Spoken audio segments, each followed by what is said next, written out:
This is Dr. 𝗣𝗿𝗶𝗆. I am a lecturer at 𝗏 Hospital, and I've been associated with 𝗖𝗏 as a student since a long time, since my surgery days. And after passing urology, two courses interested me. First was the RIRS course, and the second was the advanced lab, which included partial nephrectomy. And there are many different courses for different fields, and particularly good ones in urology because I have experience of that. The RIRS course, first I'll start with the faculty. Faculty was Dr. Nanjappa sir and Dr. Nanjappa sir was there, Dr. 𝗍𝗿𝗶𝗆 sir was there. So Dr. Nanjappa sir explained all the concepts very, very clearly.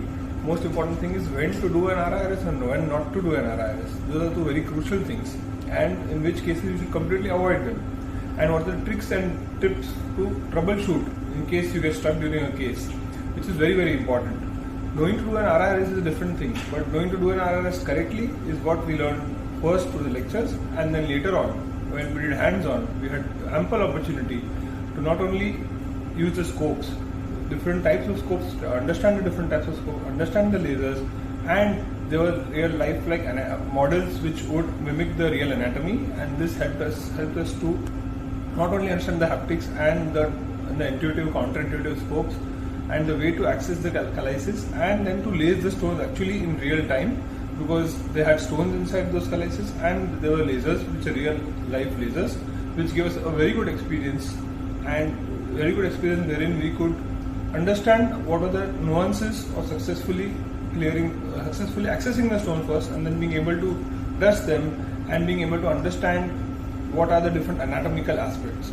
So this way, the RIRS course not only had good lectures, and to add to that, they had very good hands-on because of the models and the lasers, and this was a comprehensive RIRS training program which will definitely help any urologist in starting his RIRS practice, starting with basic ones with sheath and then going on to without sheath ones, directly introducing the scope. So it was very, very helpful. I would recommend that to everyone, and I would like to thank 𝗖𝗏 for giving me the opportunity of doing that course.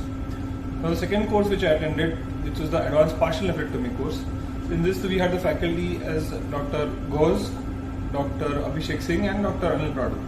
So in this course, basically advanced partial nephrectomy is a very, very focused course because we are focusing only on one procedure. So this course did justice to that fact because they explained the nuances of first port placement, then planning surgery for different polar tumors, upper polar, middle polar, hilar tumors, and how to troubleshoot and how to avoid complications, how to first basically go to the hilum, how to apply the vascular clamp, and then how to proceed to resect the tumor, which could be superficial, which could be deep, and then to make sure that we suture the suturing tricks and techniques, first suturing the deeper tissue followed by the superficial, or doing a continuous suturing.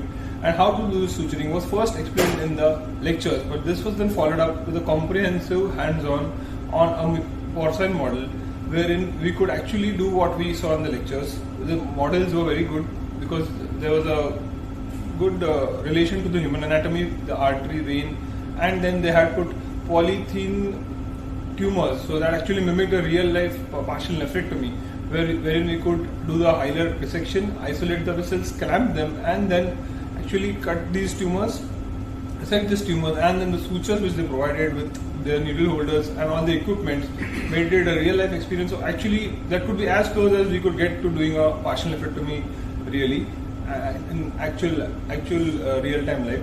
And these techniques were then supervised by all the faculty, which was very, very important. And they told us initially we were failing to do the necessary steps, but with their advice and their tricks, we could eventually, by the 3 + 3, 6 to 8 hours of hands-on which we had, we could eventually understand what was the mistakes which we were making, and we could correct them when we did the second session of hands-on.